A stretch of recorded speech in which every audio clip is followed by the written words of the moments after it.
I like to document these spaces because I don't know who else will do it. I've been driving through these cities and streets for so long, and I never really see those photos of the places that are just changing every day, you know, like little things. And so photography has always been really about time for me in that regard, or memory even a little bit. I am Dee Ali. I'm an artist, I'm a student, and I was born and raised in New Mexico. I'm, at this point, a Southwest contemporary artist, which is weird to think about. I'm like Neo Ansel Adams, except black and queer and not so boring. So I think that what Southwest contemporary kind of gains from my history, my heritage, and from all of the other artists who are equally as diverse as me is a lot of new perspective, a lot of youth, a lot of, I don't know, the desire to see things like grow in a better direction for them and for whoever comes after them. People like Georgia O'Keeffe have always been interesting to me, but I didn't quite understand their work. Seeing all the Southwestern stuff, like all of that really interested me, but it didn't interest me because of the artistry of it. I was interested in it because I was like, why are other people interested in this? So that's always been a big draw to me. And so I'll go to places where I know people have that interest, and I kind of want to understand it, and I'll come to my own understanding of it, and that's kind of what I like to share. So what is Limbo? It's a lot of things, but it's specifically my documentation of the Southwest and all the random places I go, just across New Mexico or Denver, Texas, Arizona, wherever I end up, you know. It's all that kind of combined into how I initially thought of it as like little portals, little gateways to these places where you can occupy the space yourself or just enjoy the silence of it. Limbo is also a bit of an amalgamation of like my thoughts during COVID. So things that inspired it were definitely like loneliness or like the emptiness of a space, you know, and like a pandemic where you've got an entire city where there should be like hella people on the streets and it's empty definitely is like really powerful to see. Or like a highway at 4 o'clock, 5 o'clock, people should be heading home and it's empty. You could walk on it like that. That's like really powerful stuff, you know? And so that definitely inspired my work.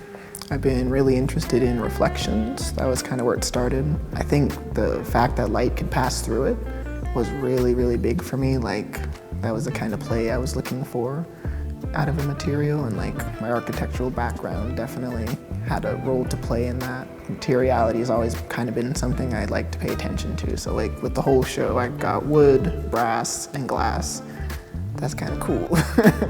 It's like nice to think about for whatever reasons, because they're like simple, but they're so nice together, and each has such unique properties. And so transparency for glass, if you shine a light on it, you'll get a reflection, and light will also pass through it. So that's like two different planes to play with.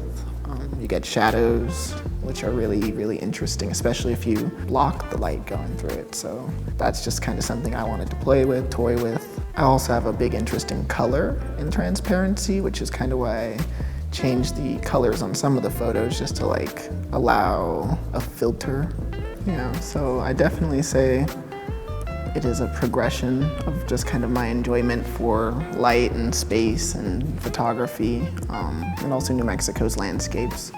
So like inspired by those drives with my dad or my mom, you know, I'd like to photograph roadside paraphernalia, like kind of abandoned spaces or things that like you see falling down, and I don't know, the stuff that your parents don't let you stop for is kind of what I decided I would stop for on purpose for to bring to this space. There are spaces in the city that are similar to that, so like everyone knows that Kmart, I think it's getting redone right now, but places like that, you know, were kind of what I wanted to photograph. And then how I did it was that I wanted to find debris or trash or whatever that was around to like put in front of the flash on my camera, so I could get like a unique to that site like filter. So that was something that was really important when I was kind of building all of this. And then I just kind of continued using trash and other things. So like the wooden frames, I got off Craigslist. I'm pretty sure it's just water-damaged wood that some guy had. The frames came from a motel, you could find them in one of the photos for the show. I definitely have studied marginalized peoples in the past, and like you can kind of tell what spaces make it to that marginalized area or liminal space, you know, they're kind of in between something. They're in between being in society or out of society, or like, you know, like it's hard for them to have a place that they could say, this is where I belong, and so that kind of thing really interests me. So I'd definitely say documentation of like these spaces is important to me, mostly because of time. Like, there's such a long time where I was afraid of time, where I thought it was, I don't know, something to fight against, but with documentation, it's kind of a lose-lose situation. Like, that moment is captured, and I get it, but I don't have access to it necessarily whenever I want, but also, it's not gone, so maybe it cancels out, you know. I think because of all of the recent, like, pretty big racial just problems going on in our community, art's definitely taken the time to address it and influence it, really.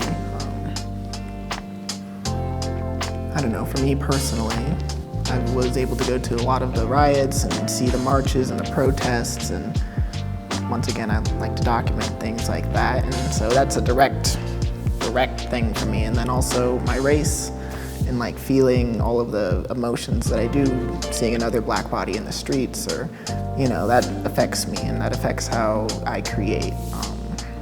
So I think diversity definitely plays a pretty big role for like most artists who are out here doing their thing. Like, they have a history that they can build off of and take new places, and like, sure, there's all those old restrictions and stuff, but rules tend to get broken, and it's about that time.